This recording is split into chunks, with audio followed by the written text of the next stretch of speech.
Hi guys, and welcome to another video.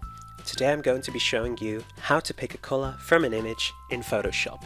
The image that we're working with today is the Google logo, and we're going to pick each colour from each of the letters of the Google logo.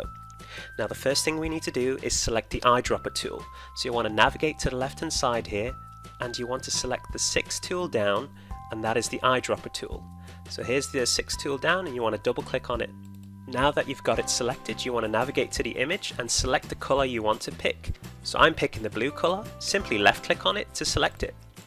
And as you can see here on the bottom left on the colour picker area, your colour has changed. Let's navigate to the layer that says blue now.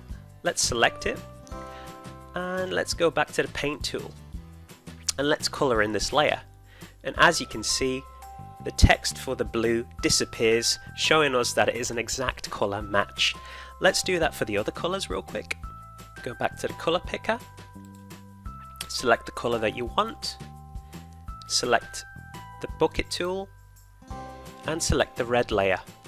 Now colour it in, and there you go, the red letters have disappeared, signalling again an exact match. Let's do that for the yellow colour now.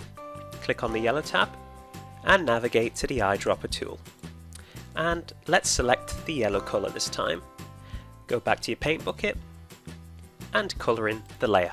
And there we go, the yellow colour is also an exact match. And now let's do it for the green layer. Select the green layer, go back to the eyedropper tool, left click on it and select the green colour. Now go back to the paint bucket tool and colour in the layer. And there we go, the green letter has disappeared. Alright guys, that concludes the video. Thank you very much for watching. If you enjoyed the video, give it a like, comment down below and subscribe, and I'll see you on the next video.